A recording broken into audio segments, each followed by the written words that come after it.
In fact সে খুব গর্ববোধ করে যখন আমি কোনো দাওয়াতে যাই, যখন চারজন আমার সাথে ছবি তুলে যে হ্যাঁ আপনার ছেলের বউ তো খুব সুইট, হ্যাঁ ওকে আমরা টেলিভিশনে দেখি, সে খুব খুশি, হ্যাঁ হ্যাঁ আমার বউ এরকম একটা ব্যাপার করে আমার শাশুড়ি। আম্মু হচ্ছে এরকম করে বলতো না, আম্মু আমাকে ইন্সপায়ার করতো। আম্মু একদম ড্যাম শিওর যে মেয়ে আমার হচ্ছে অ্যাক্ট্রেস হবে। আম্মু কনফিডেন্ট। আমি যখন সুরাইয়া ক্যারেক্টার আসে মোবারকনামার, তখন আমার চেয়ে বেশি আমার আম্মু কনফিডেন্ট ছিল। অনেক বছর কিন্তু আমরা ওই লেভেলের রিয়াকশন পাচ্ছিলাম না অডিয়েন্সদের কাছে, না সাংবাদিকদের কাছে, না কোনো কিছুতেই। সব চলছিল কিন্তু ওই চলার গতিতে চলছে আর কি। সো একটা পয়েন্টে মনে হয়েছে যে আসলে কি ওই এভাবেই কাজ করব, কারণ খুব ভালোবাসার জায়গা আর খুব ভালো লাগার জায়গা থেকে কাজটা করি আমি। সো যেহেতু এনজয় করছিলাম না, মনে হচ্ছিল যে আচ্ছা একটু ওয়েট করি, ভালো স্ক্রিপ্টের জন্য ওয়েট করি, ভালো স্ক্রিপ্ট দেখে হচ্ছে। তারপর আমি এত কিছু আমি বুঝে কাজটা করিনি, আমি শুধু অভিনয়টা করেছি, শুধু অভিনয় করেছি। এটা কি গিয়াসউদ্দিন সেলিম স্যারের কাজ? আমার সাথে কে আছে না আছে ওগুলি মাথায় রাখলে না চাপ হয়ে যাবে ভাই, আমি পরে অ্যাক্টিং হবে না কিন্তু। তো এত কিছু মাথায় ছিল না, কিন্তু এখন যেটা মনে হয় সেটা হচ্ছে আমি সব ধরনের সিনেমা করতে চাই। আমি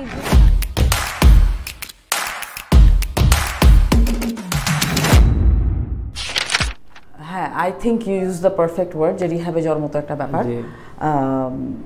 সত্যি কথা হচ্ছে যে গ্যাপটা যে খুব চিন্তা করে নেওয়া বিষয়টা এরকম না যে খুব পরিকল্পিতভাবে গ্যাপ নিয়েছি, তা না। আমার যেটা হয়েছিল, যেটা আসলে ওই টাইমে যারা কাজ ফলো করতেন তারা সবাই বুঝবেন যে ওই টাইমে একটা কাজের মান পড়ে যাওয়ার একটা টেন্ডেন্সি দেখা দিয়েছিল।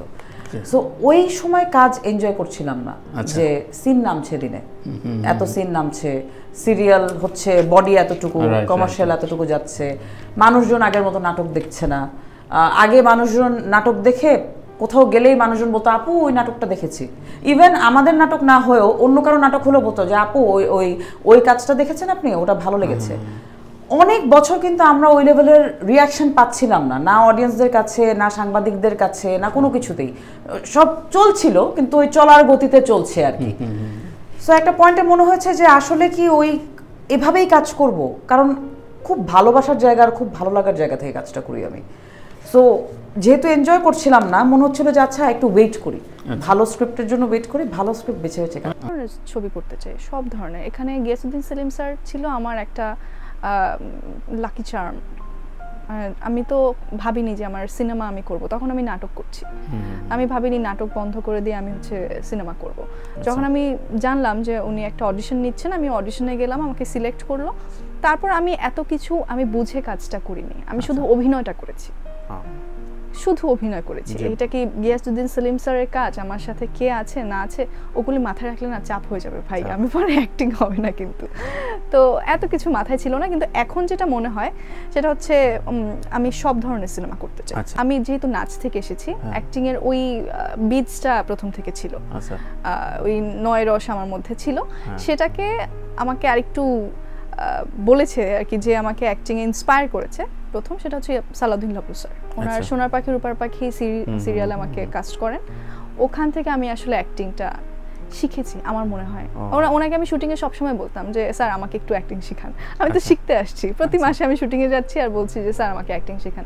উনি ক্রমাগত বলতো যে অ্যাক্টিং শেখা যায় না, তুই যেদিন বুঝবি যে তুই অ্যাক্টিং শিখে গেছিস ওই দিনের পর তোর আর অ্যাক্টিং হবে না। একটা লেভেলের যে মানে গতানুগতিক কাজ করার থেকে একটু ওয়েট করি, প্রবলেম একটু ওয়েট করলে বেটার স্ক্রিপ্ট আসবে এবং ওই বাছাই করার ব্যাপারটা তৈরি হবে। তো দু চারটা স্ক্রিপ্ট ফিরিয়ে দেওয়ার পর ব্যাপারটা এরকম হয়ে গেল যে ও উনি তো এখন আর কাজ করছেন না, উনি এখন সংসারে অনেক ব্যস্ত। মোটামুটি সবাই জেনে গেল যে আমি খুব সংসার করছি। হ্যাঁ, এটা হতে পারে, এটা চিন্তা করতে পারে, বাট আমার ওই অব্লিগেশন কখনোই ছিল না যে শ্বশুরবাড়ির পক্ষ থেকে মানা আছে বা কিছু আছে।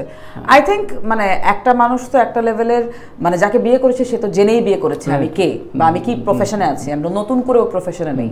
সো তার ওরকম মানা করার কোনো বিষয় না। আর আমার শ্বশুরবাড়ির লোকজন খুবই মাই ডিয়ার। সত্যি কথা হচ্ছে আমার শাশুড়ি এক টাইম তানবীরের থেকে বেশি আমাকে আদর করে। সো আমাকে মানা করার কোনো বিষয় ওনার মধ্যে কাজ করার কথা না।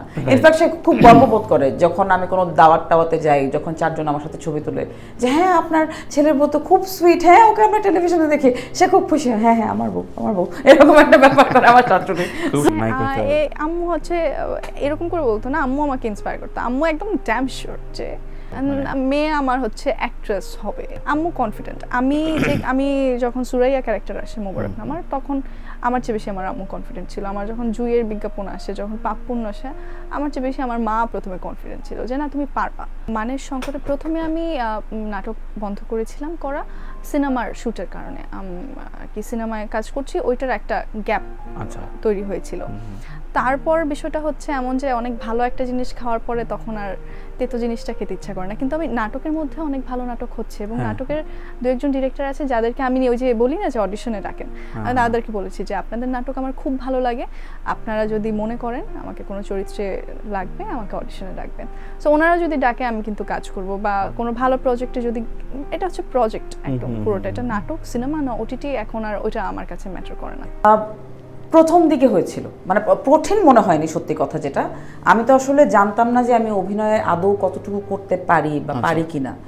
আমার স্কুলে ড্রামা কম্পালসারি ছিল, সো একটা আইডিয়া ছিল যে একদমই আইডিয়া নেই বিষয়টা ওরকম ছিল না, কিন্তু আইডিয়া থাকলেই তো হয় না, আসলে তো পরীক্ষাটা দিতে হয়, পরীক্ষাটা দিয়ে পাশ করতে হয়। তো আমি আসলে যখন প্রথম নাটক করব ডিসাইড করেছি, বা যখন আমাকে সবাই প্রেশার দিচ্ছিল যে নাটক করো নাটক করো, আমি প্রথম নাটকের সময় আমার মেন্টালিটি এরকম ছিল যে এটা আমি করবো, এন্ড এটা যদি করে যদি উতরে যাই, পার হয়ে যাই, তাহলে আমি নেক্সটটা করার চিন্তা করবো। আর যদি ওইটা শুটিং করার সময় মনে হয় যে না এটা আসলে নট মাই কাপ অফ টি, আমি এনজয় করছি না বা আমি আসলে পাচ্ছি না, তাহলে আমি আর নাটক করবো না। প্রথম কথা হচ্ছে নতুন যখন কাউকে টিভিসিতে লঞ্চ করা হয়, সে কিন্তু সেলিব্রিটির মতো পেমেন্ট পায় না, এটা হচ্ছে নাম্বার ওয়ান।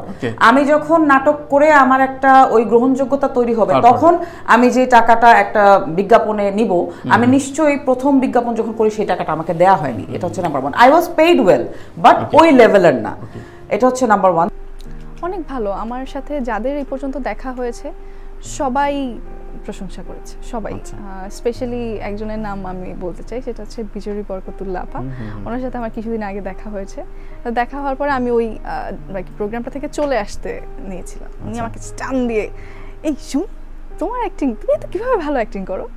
তখনও উনি সিরিজটার পুরো বাকি সবগুলো পর্ব দেখেনি। তারপর আমি জিজ্ঞাসা করলাম যে আপা আপনি কি পুরোটা দেখেছেন? বলে না দেখিনি, কিন্তু বুঝছো প্রথম ভাত টিপ দিলেই বোঝা যায় কিরকম হলো। তো হ্যাঁ, ইন্টারেস্টিং। জেনি আপু ওনার ক্যারেক্টারটা উকিল, উনি যদি আমার মতো একটা ক্যারেক্টার হতো তখন আমি চিন্তা করতাম যে এই রেপড মেয়েটার চেয়ে যেন আমার অ্যাক্টিং বেশি ভালো হয়, আমাকে দেখে যেন মানুষ বেশি ইমোশনাল ফিল করে। গল্প আসে, অনেক গল্প ভালো আসে, চরিত্র ভালো, কিন্তু আমি সেগুলো না করে দিই। কারণ হচ্ছে আমার মনে হয় যে ওই চরিত্রটা একটা প্রভাবক হিসেবে কাজ করে, করার কিছু থাকে না, ওর লাইফ নাই কোনো, ও জাস্ট ওর জন্য অন্যের লাইফে কিছু একটা হচ্ছে, অন্য ক্যারেক্টাররা জীবনে অনেক কিছু হচ্ছে কারণ এই মেয়েটা আছে, ওর লাইফে কিছু হচ্ছে না। তো এই ক্যারেক্টারগুলো ঝামেলা হয়। সেকেন্ড হচ্ছে আমার বিজ্ঞাপনগুলো ছিল খুব অ্যাক্টিং বেসড, সো কোনো একটা জায়গায় প্রবলেম আমার অ্যাক্টিং করার একটা ভেতর একটা ইচ্ছা বা চাহিদা ছিল, যেটা আমি পরে বুঝতে পেরেছি। সো অ্যাক্টিং যখন আমাকে করতে সবাই বলছিল এবং বলেছেও এমন লোকজন, যে জাকের কাকু বলছে যে করো মা, একটা করতে অসুবিধা কি, বা কোনো একদিন নূর আঙ্কেলের সাথে দেখা হয়েছে, তারা বলছে যে করো। হ্যাঁ, তো সবাই যখন সারাক্ষণ বলতে থাকে তখন মনে হয় কিন্তু যে আচ্ছা একটা করেই দেখি। ওই একটা করে দেখার থেকে তারপর আর বের হতে পারিনি, তারপর যেটা একটা লেড টু অ্যানাদার, এন্ড ওভাবে করেই জিনিসটা শুরু হয়ে গেছে। নাম্বার ওয়ান কমফোর্ট হচ্ছে টাইম বেশি থাকে। আচ্ছা, নাম্বার ওয়ান কমফোর্ট যেটা, যে ওদেরও দিনের মধ্যে একটা শুটিংয়ের টার্গেট থাকে যে এতগুলো সিন করতে হবে, বাট সেই সিনগুলো এমন না যে সেটা 20টা 22টা সিন, ইটস নট দ্যাট।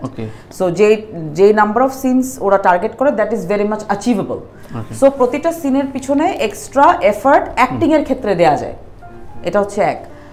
2 নম্বর আরাম, যেটা আর্টিস্ট হিসাবে বা অ্যাক্টর হিসাবে আরাম, আমার শুধু অ্যাক্টিংটা নিয়ে ভাবতে হচ্ছে, আমার কাপড় নিয়ে ভাবতে হচ্ছে না, আমার হেয়ারস্টাইল নিয়ে ভাবতে হচ্ছে না, ওগুলো নিয়ে ভাবার বা ডিসকাশন করাটা হয় আগে, শুটিংয়ের আগে। নির্ধারিত স্পেশালাইজ লোকজন আছে যারা ওই ডিপার্টমেন্টগুলো দেখছে। সো আমি কি জুতা পরবো, আমার চুল কি হবে, আমার অর্নামেন্টস কি হবে, এগুলো কোনো কিছুই আমার ভাবা লাগছে না। এটার মনে হয় আরেকটা কারণ আছে, সেটা হচ্ছে আমি অনেক বই পড়ি। বই পড়ি এবং আমি লিখতেও পছন্দ করি। তো বেনামে অনেক কিছু ধরেন যে অনেক জায়গায় চলে যায়। তো এই বই পড়ার কারণে মনে হয় যে আমার গল্প বুঝতে সুবিধা হয়। লেখালেখির একটা ইচ্ছা আছে, আমার এরকম না, আমার একদম 10টা প্ল্যান থাকে, আমি অনেক বেশি ওভার থিঙ্কার। এটা খুবই নেতিবাচক একটা বিষয়। কিন্তু বেশি ভাবার কারণে আমি আসলে অনেক ওয়ে আউট চিন্তা করি যে এটা না হলে কি হবে, ওইটা না হলে কি হবে, এভাবে অনেক কিছু ভাবি। কিন্তু অ্যাক্সিডেন্ট লাইফে তো ঘটে অনেক সময়, ওইটার জন্য আছে আল্লাহ আছে ওইটার জন্য। আর মেইনটেইন করার প্রশ্ন আসে না, কারণ আমি এখনো স্টার হইনি। স্টারডমটা নিয়ে যদি আমি কথা বলি, সেটা আমি আমার ব্যাপারে বলবো না, কিন্তু স্টারডম নিয়ে আমার একটা আলাদা মতামত আছে। সেটা হচ্ছে স্টারডম আমার মনে হয় যে ব্যক্তিত্ব অনেক বেশি প্রভাবিত যখন করে অন্যের জীবনকে, অন্যের মস্তিষ্ককে।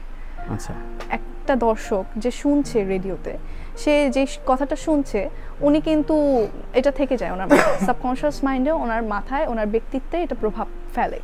তো যখন কেউ স্টার হয়ে যাবে, যখন তাকে ফলো করা শুরু করবে মানুষ, ভক্ত তৈরি হবে, তখন তার ব্যক্তিত্বটা অনেক অনেক প্রখরভাবে আমার মনে হয় যে প্রভাব ফেলে।